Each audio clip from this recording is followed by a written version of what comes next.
What's your name? Paul. I'm Marie. I know. So you're freelance?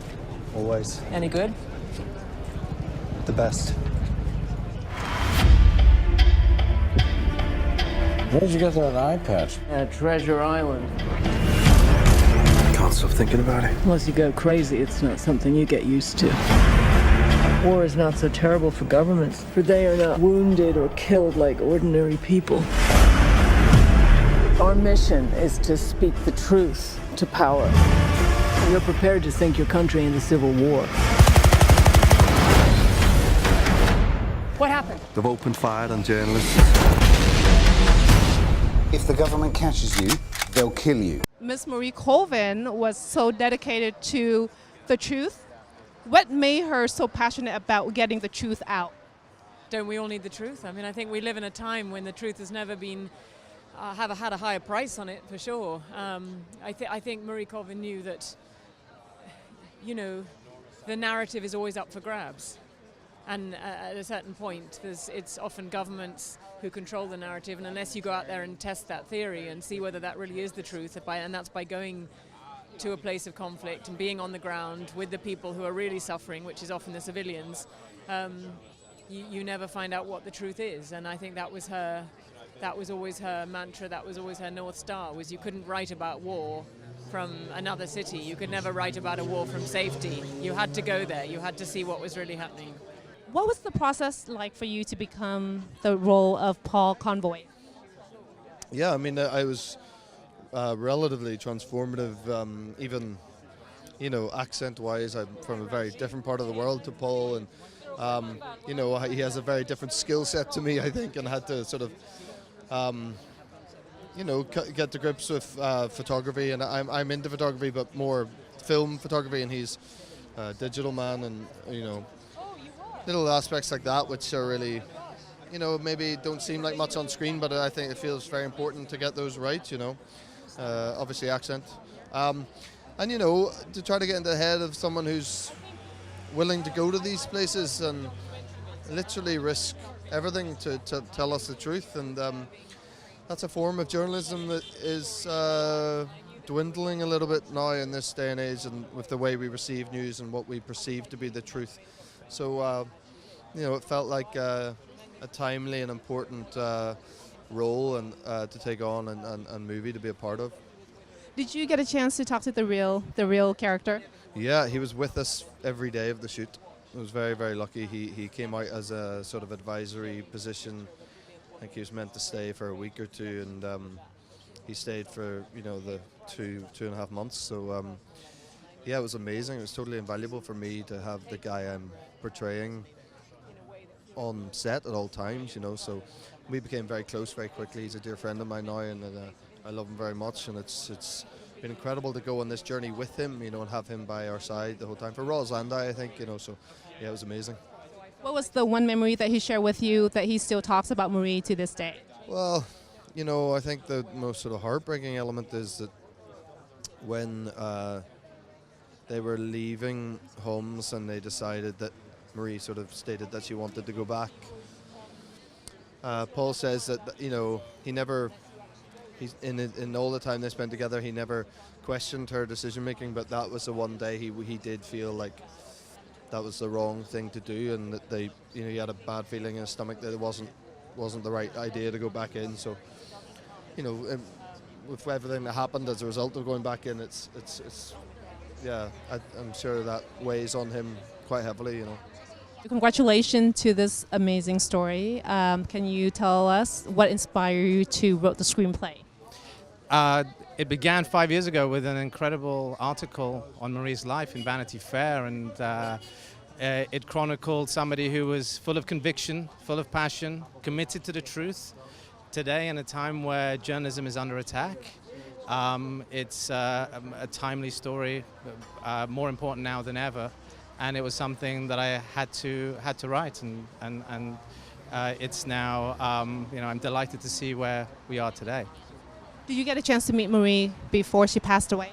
Unfortunately not. It was, I came to the project, I came to this article about a year after she passed, but I did do a lot of interviews with her colleagues, with her friends, with her family, visited where she grew up, and so I felt very, very close to her in the whole process of writing. So you're the man who wrote the soundtrack for Private War. Can you take us back to that journey? Incredible journey. So this is my third film with Matt Heineman, and so it was familiar territory working with him, but this is his first narrative feature, which is a totally different beast. And we started from the script stage, and we worked on it for almost a year, and it was a really intense, fun, grueling process, a lot like the movie itself. What was the most difficult part for you in composing the soundtrack for Private War? The hardest part is throwing away a piece of music that's beautiful or great, but that doesn't necessarily perfectly fit with the film. They call it killing your darlings, and it's important, to understand when something is right for the film versus just something that makes you feel good as a composer. And so that was a lot of fun figuring that with Matt and finding exactly the right tone for the film.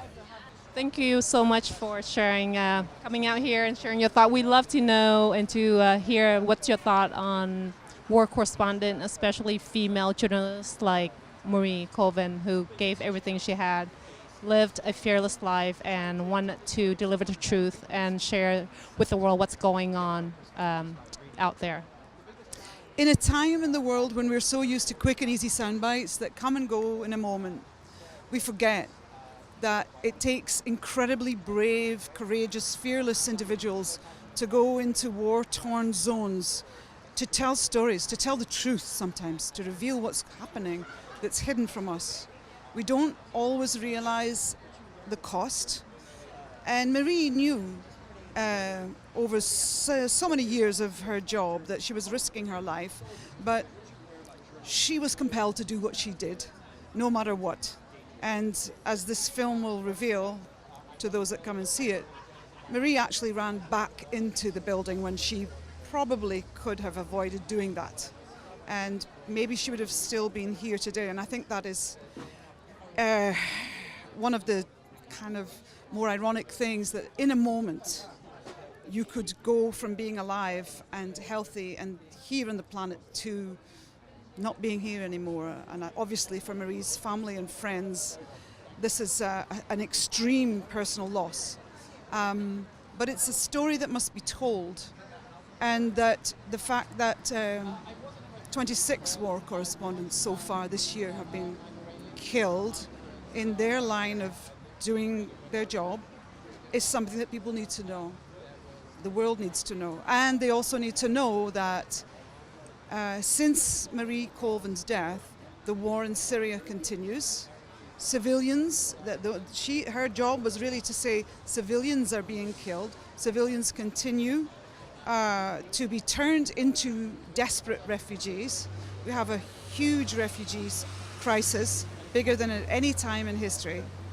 And it's a very, very serious thing. This film is not entertainment, but it must be seen. People must realize what goes on behind the easy sound bites that we see, the easy stories that we watch from the comfort and safety of our homes. And I'm very honored to have played a small part in writing a song that will be played at the very end of the film. Yeah, go. You play Marie's editor, Sean Ryan. Yes. Did you get to meet the real Sean Ryan? Did, yes.